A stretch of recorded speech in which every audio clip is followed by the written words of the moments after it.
director de la Biblioteca Nacional, para que nos dé su opinión con respecto a este anuncio de cierre temporal a cargo de las actuales autoridades. Sabemos que Valentín, integrante de la gestión pasada, vinculada al gobierno anterior, tiene una posición crítica y nos interesa también tener esa perspectiva. Valentín, bienvenido a La Mañana de la Diaria. Hola, muy buenos días. Gracias por la comunicación. Y bueno, felicitaciones a ustedes también por el inicio de este nuevo emprendimiento periodístico. Sí, sin dudas, nuestra posición es muy crítica, pero me gustaría aclarar que es una posición contra la decisión institucional, no contra la persona o contra las personas que hoy están circunstancialmente al frente de la Biblioteca Nacional. Esto es ser crítico con las ideas o por lo menos con la falta de ideas, que es lo que ha habido hasta ahora. Valentín, para ir por partes, porque vos publicaste un documento con una cantidad de aclaraciones casi que punto por punto. Y por un tema de administrar el tiempo, yo quería plantear alguna consideración para entrar rápido en eso, ¿no? La directora Schiappapietra argumentó a favor de este cierre, hablando de deficiencias de personal en cantidad de gente, pero también edilicias, sanitarias, y podríamos seguir enumerando. ¿Por qué vos entendés que en esa enumeración hay aspectos que no se condicen con la realidad y cuáles son, a tu criterio, los salientes, los más importantes? Y bueno, porque creo que hay mentiras, hay falsedades y hay inexactitudes. Yo lo definiría un poco en esos tres conjuntos, ¿no? Porque, bueno, a ver, para empezar, se ha creado o se ha intentado crear un relato de que la Biblioteca Nacional poco menos que es una ruina que se está cayendo a pedazos, donde pululan las ratas y está todo inundado. Eso es una falsedad. Eso es algo que por un lado lo aseveró la actual dirección y también algunos actores políticos en su propio espacio allí hace unos días. La senadora Rodríguez hizo afirmaciones totalmente fuera de lugar, que no son propias de un senador. Por ejemplo, ¿cuál? Dijo, y poco menos que era un ambiente del flautista de Amelín en la mitad de una inundación medieval, digamos. No hay ratas en la Biblioteca Nacional, no hubo ratas en el último periodo. Las ratas que se encuentran en esa región del Cordón en particular se deben a la mugre que es Montevideo. Cuando se hablan de crisis, hay una crisis ambiental allí por contenedores desbordados y demás. En el callejón de Frugoni, que nos separa de la Universidad de la República, puede haber presencia de roedores. En efecto, es lógico que eso suceda. Pero eso es un asunto que debe definir la Intendencia de Montevideo, actualmente el Intendente Zunino y luego el Intendente Vergara. Ahora, Trujillo, Luigi Bassano, que es dirigente de la Asociación de Funcionarios de la Biblioteca Nacional, le dijo al Observador textualmente: en los depósitos de diarios no funcionan los deshumidificadores, no funciona la climatización y hay ratas, cucarachas, arañas y sobre todo el pez de plata, que es un tipo de insecto que se alimenta del papel. Es decir, no solo Blanca Rodríguez lo dijo. El integrante del gremio hace mucho tiempo que no es funcionario de biblioteca, se jubiló hace más de 10 años. Tampoco entiendo bien su vínculo con el gremio, pero eso es una cuestión que yo no me meto porque es de la interna del gremio. No estamos, reitero, no hay presencia de roedores. Se tomaron medidas de seguridad para eso. Los roedores, reitero, se encuentran en el perímetro, se encuentran en la calle y en el callejón de Frugoni. Sobre el pez de plata, que es un parásito del papel, se realizaron limpiezas de las colecciones. Nunca se detuvieron, ni siquiera durante la pandemia se detuvieron la limpieza de materiales. Y además, imaginen, la situación es totalmente, es un desaguisado. El gremio, si hubiera entendido en los últimos 5 años que había situaciones de riesgo sanitarias, hubiera hecho un paro, hubiera planteado una situación catastrófica. Eso no sucedió. El único conflicto, entre comillas, que tuvimos con el gremio fue un reclamo de unas partidas de fruta que efectivamente se solucionó y se le dieron. Nadie va a trabajar entre ratas donde hay peligros de leptospirosis, de antivirus. Eso no es así. Además, hubo fumigaciones. Hubo 2 fumigaciones grandes en la colección, obviamente, por un lado, por el punto de vista de preservación y por otro lado, por el punto de vista de la seguridad. Pero además, esta contradicción que se da en la dirección actual sucede porque hay una cabeza bicéfala que claramente no se ha puesto de acuerdo. La directora actual asumió ahora hace unos pocos días, a principios de mayo. Cuando cambió de administración, en los primeros días de marzo, asumió interinamente Julia De Masi, que es una reconocida bibliotecóloga, muy respetada en su ambiente, que actualmente creo que el cargo es secretaria ejecutiva, no quiero errarle en el cargo, pero es como una especie de codirectora. Si ustedes se fijan, por ejemplo, en las redes sociales de la biblioteca entre marzo y abril, había visitas guiadas para niños, la directora recorrió múltiples espacios de Biblioteca Nacional mostrando las virtudes de esos lugares y la forma de conservación de las colecciones. Además, este es un cierre en el que es un cierre, pero no cierre porque los investigadores van a poder seguir yendo, pero no entiendo, si hay riesgo de edilicio y poco menos que se están cayendo los techos, ¿cómo es que funcionarios y algún tipo de usuario, los que van a hacer trámite de derecho de autor, sí pueden entrar? Además, para mayor contradicción, ustedes imaginen, y esto sé que ustedes como personas informadas lo saben, en el subsuelo de la Biblioteca Nacional funciona la sala auditorio Carlos Baferreira, que depende desde hace unos años del SODRE. Allí hay una extensión cultural muy importante, se hacen congresos, se hacen espectáculos, hay obras de teatro, música, y además van muchos niños. Y eso no se va a cerrar. Y está en el mismo edificio. Por lo tanto, ¿cómo explican las actuales autoridades que, por un lado, cuando se inicia este periodo, la biblioteca está de determinada manera? La directora interina recibió a embajadores, se hizo un programa de radio desde allí, hubo otras actividades y de pronto, de buenas a primeras,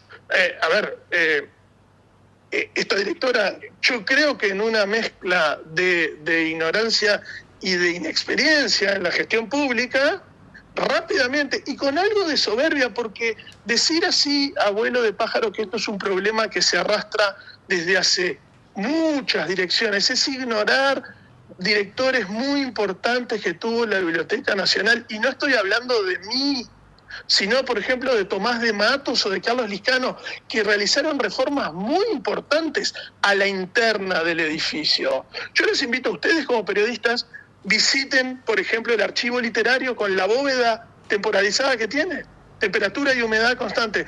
Visiten la bóveda de materiales especiales, visiten el taller de restauración, visiten procesos técnicos, o las salas de lectura, la sala Artigas y la sala Uruguay, y díganme si hay de verdad riesgo.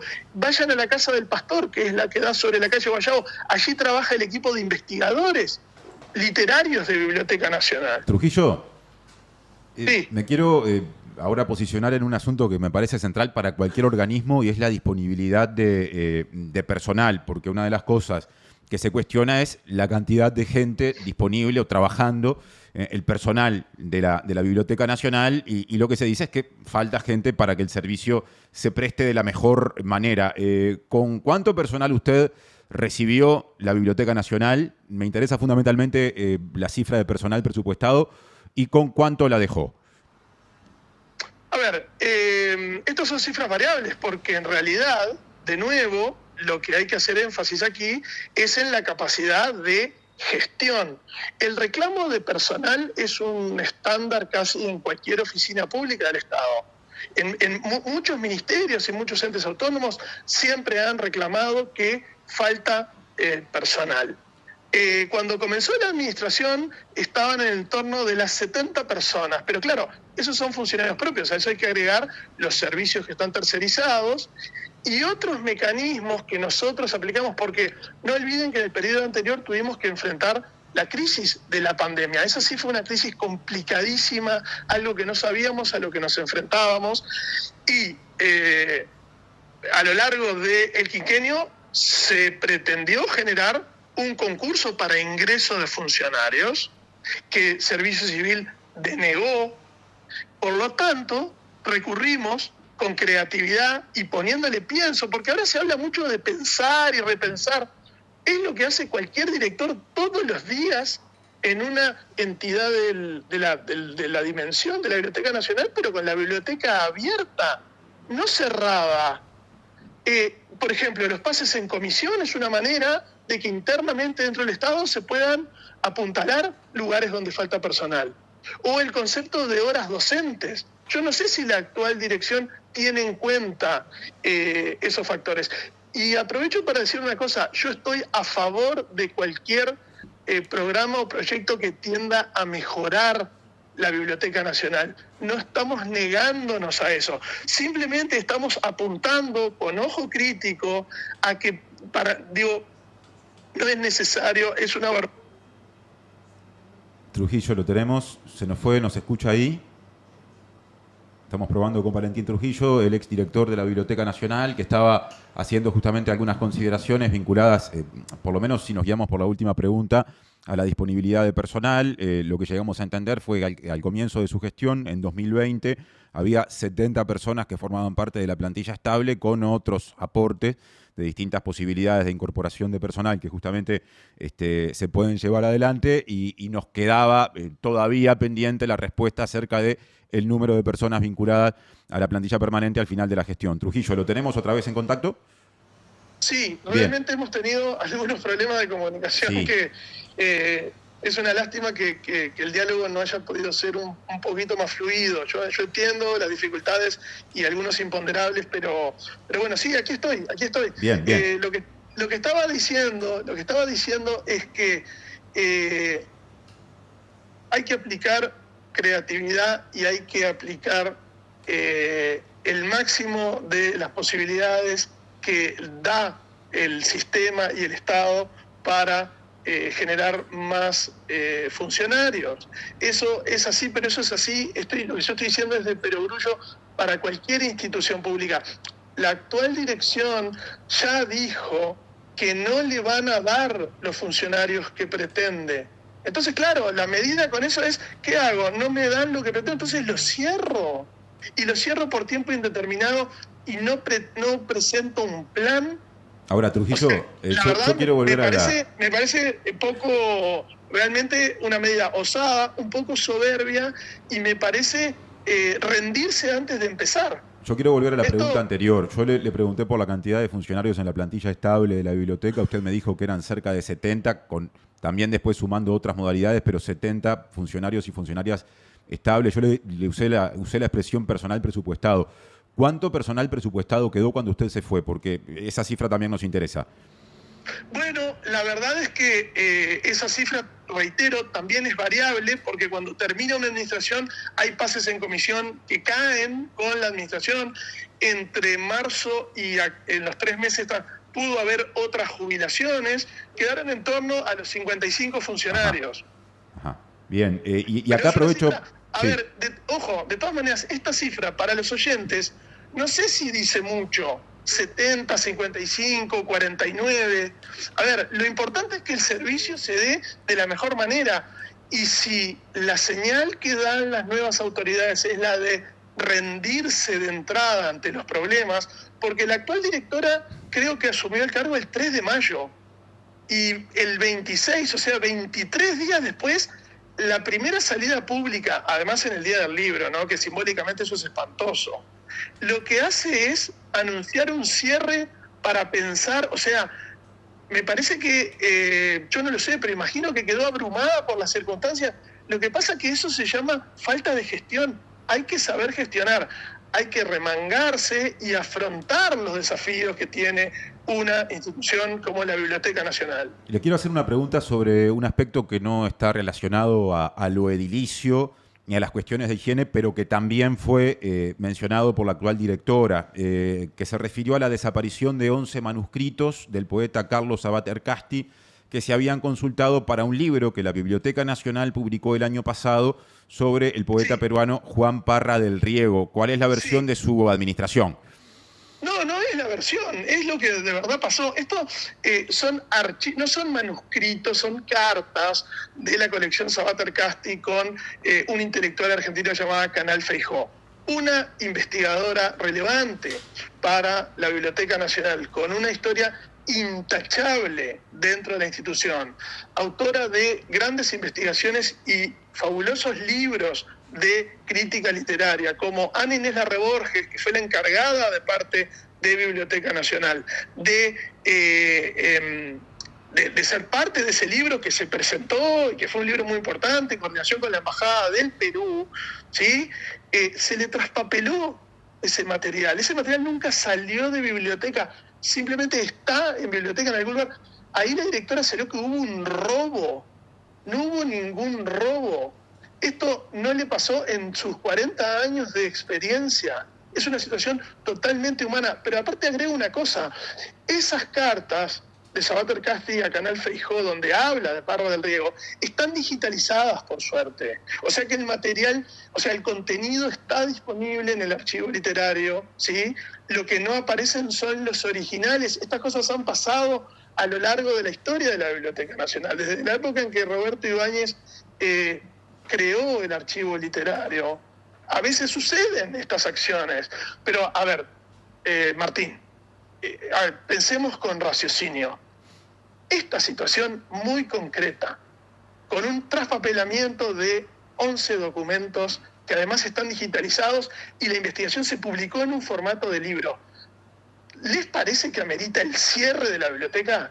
Es un desaguisado por donde se lo mire. Esa es la realidad. Me consta, Trujillo, que una de las, digamos, de las decisiones tomadas durante su gestión que usted más defiende y más valora es, digamos, la adquisición, o por lo menos que la Biblioteca Nacional haya garantizado otro espacio físico para que allí se desarrolle un anexo en el espacio Manuel Espínola Gómez, ubicado en la calle Paraguay. ¿Por qué usted entiende que, mirando hacia el futuro de la Biblioteca Nacional institución, más allá de su sede, esa decisión es clave y es positiva? Gracias por la pregunta, Martín, porque creo que esta es una de las llaves para soluciones locativas que en efecto posee la Biblioteca Nacional. Nosotros gestionamos junto con la directora de Cultura de la administración anterior, Mariana Weinstein, un espacio que es muy bonito y estaba subutilizado en la calle Paraguay, es el Centro Espínola Gómez. Ahí había una oficina de la Dirección Nacional de Cultura, ahí estaban los fondos concursables, por ejemplo, y ahí hay un espacio formidable. La Biblioteca Nacional reclama desde hace 50 años, y esto es un reclamo del gremio y también de los bibliotecólogos y los técnicos, se necesita un espacio alternativo. Finalmente, luego de 5 décadas, habíamos conseguido, y las negociaciones estaban avanzadísimas. De hecho, en una reunión por Zoom con la actual dirección, nosotros le dijimos que coordinara con la nueva directora de Cultura porque ese espacio estaba allí y eso va a permitir desagotar los pocos lugares de la Biblioteca Nacional donde hay acumulación de material. Porque, reitero, yo les diría que le pidieran permiso a la actual dirección y fueran a recorrer toda la biblioteca. Es un edificio muy grande y los problemas locativos están muy concentrados, por ejemplo, ese sector que ya dice de una salida hacia la calle Guayabo. Bueno, ese material se puede llevar al anexo, pero reitero, para eso se necesita gestión. Nuestra administración le dejó partidas presupuestales para iniciar la mudanza. Hay que gestionar. Hay que saber articular las perillas exactas para que las cosas sucedan. Si la primera decisión es, como no puedo hacer nada de esto, cierro por tiempo indeterminado y ni siquiera presento un plan alternativo, me parece que es muy triste la decisión. Trujillo, para cerrar, porque estamos pasados de tiempo, entre otras cosas por responsabilidad nuestra, y me interesa subrayarlo porque la disposición para hablar usted la tiene desde ayer, pero a veces se dan pequeñas dificultades que hacen que las comunicaciones puedan quedar un poquito más apretadas. Yo no quiero dejar de preguntarle... Yo agradezco mucho el interés de ustedes. Por favor, yo no quiero dejar de preguntarle, tratando de salir de esta discusión y proyectando a la Biblioteca Nacional hacia el futuro, precisamente por cuál es el rol que usted entiende deben tener las bibliotecas en este tiempo de virtualidad, de personas que se vinculan con la lectura de formas diferentes, también ante la acumulación de volúmenes que una institución tan antigua tiene y las dificultades de manejo y de logística que eso genera. ¿Cuál es el modelo de biblioteca en el que debería estarse pensando, más allá de cuestiones como la adquisición de un anexo? Bueno, a ver, la adquisición de un anexo es fundamental por un tema locativo y eso es real. A ver, nosotros durante 5 años intentamos hacer algo que la Biblioteca Nacional lo tenía en el nombre, pero le faltaba en la acción, que era que fuera nacional. Recorrimos todo el país, generamos planes nacionales en coordinación con las intendencias, con proyectos concretos de donación, de capacitación, de digitalización. ¿Hacía cuánto tiempo que el director de la Biblioteca Nacional y que la biblioteca en sí no era un acto de cercanía para gente que estaba en Bella Unión, en Rivera, en Melo, en Rocha, en Paso de los Toros, en Carmelo, ¿sí? En Florida, Serranía allí, en Tala? O sea, no es solamente ponerse a pasear por el Uruguay, sino es que la Biblioteca Nacional, y que en el siglo XXI y con las herramientas que tiene, aproveche la tecnología para hacer una biblioteca mucho más cercana y para democratizar el acervo. Esto que suena como una frase capaz que un poco pomposa, es la realidad. La Biblioteca Nacional es de todos. Cuando la directora actual dice entraban solo 20 personas, que no es verdad. No es verdad, entraban mucho más personas porque además hubo extensión cultural en el último tiempo. Se hicieron obras de teatro. Estuvo el Flaco Esmoris haciendo Acuña de Figueroa en obra que tuvo todo éxito. Iván Solarich hizo un homenaje a Kafka utilizando la biblioteca como escenografía y agotó. Hubo espectáculos de música, presentaciones de libros, por supuesto, libros publicados por Biblioteca Nacional y libros de otros autores cuya sede de presentación era la Biblioteca Nacional. Es un gran centro cultural. Los invito a ver el programa Patrimonio Silencioso que sacó Canal 5 hace un tiempo. Está disponible en YouTube. Ahí se ve cómo es por dentro de la Biblioteca Nacional y los proyectos que se desarrollaron. ¿Y para el futuro qué? La verdad que hay múltiples formas. Creo que la última decisión para poner a la biblioteca del siglo XXI es cerrarla. Valentín Trujillo, exdirector de la Biblioteca Nacional, le agradecemos por estos minutos y seguimos en contacto en la medida en que esta discusión continúe, que tengo la impresión de que así será. Muy amable de su parte, un saludo.